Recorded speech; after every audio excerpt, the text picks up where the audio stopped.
The Dominican Republic is developing by leaps and bounds. Even the boldest experts did not expect such rapid development. In today's video, we'll talk about the changes in the Dominican Republic that have happened literally just recently. The first significant changes are the global shifts taking place at the government level after United States Senator Marco Rubio's important visit to the Dominican Republic and, I would certainly say, his truly fateful meeting for the country earlier this year with the Dominican President Luis Abinader. Several very major agreements were immediately signed between the Americans and the Dominican Republic indeed. These include an agreement on the joint development of rare earth metal deposits, an agreement to establish a semiconductor manufacturing hub in the Dominican Republic, as well as the joint construction of a logistics hub. The Dominican Republic has a strategic location in the Caribbean region and in the future has every chance from a logistics standpoint to become a second Panama, which currently holds the status of the largest logistics hub in the Caribbean. Next, the issue of building a modern border between the Dominican Republic and Haiti is being resolved very quickly. This is a very important issue for the Dominican Republic, one that Dominicans have not been able to resolve on their own for many years. Now, with the support of the Americans, who have sent a large number of military engineers there, the construction of a wall over 300 kilometers long is in full swing. Once construction is fully complete, this will undoubtedly be one of the most modern and secure borders in the entire world. Next, an active campaign against illegal immigrants within the Dominican Republic itself truly began. Previously, Haitians were widely used as cheap labor on plantations and in the construction sector. They were paid mere pennies. And naturally, this was all under-the-table cash, with no taxes paid, neither by the Haitians nor by their employers. A few months ago, the government required businesses to make significant changes. Within a 3-month period, they had to fully legalize the workers they genuinely needed and officially employ them, paying legal wages and making the appropriate tax contributions to the national treasury.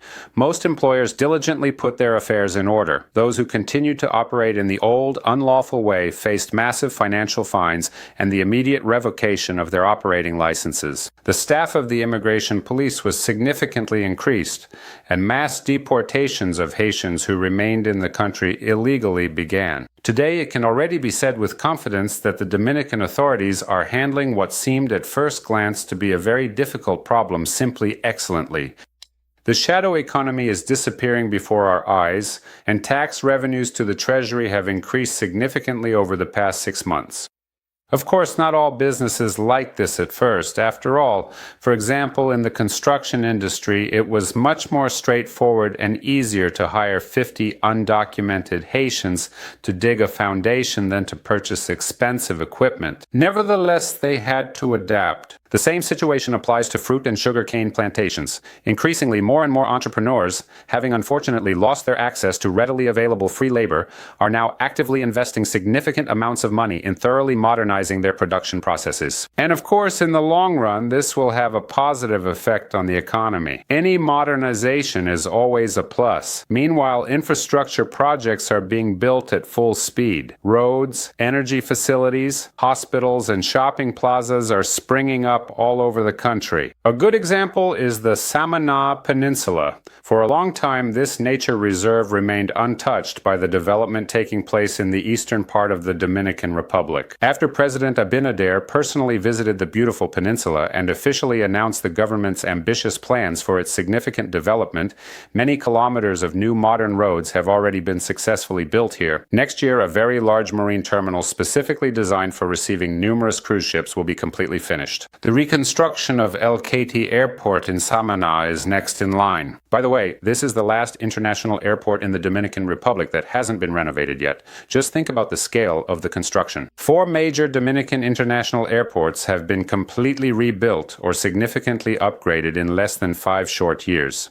Also, in Samaná and throughout the entire Dominican Republic, modern power plants are currently being constructed that will provide the country with the substantial amount of electricity needed for such such extensive, large-scale development. After the Open Skies Agreement was signed between the Dominican Republic and the United States, Dominican Airlines made significant progress. Air Caraïbes is launching a brand new direct flight service between Paris and Samaná, and in total the company presently plans to operate 12 flights a week, specifically 2 Paris-Samaná flights, 7 Paris-Punta Cana flights, and 3 flights from Paris to Santo Domingo. Another Dominican company, Arajet, has already started flights to Punta Cana from Miami and Orlando, and in the near future, direct flights will be added from Atlanta, Denver, Houston, Los Angeles, Philadelphia, and San Francisco.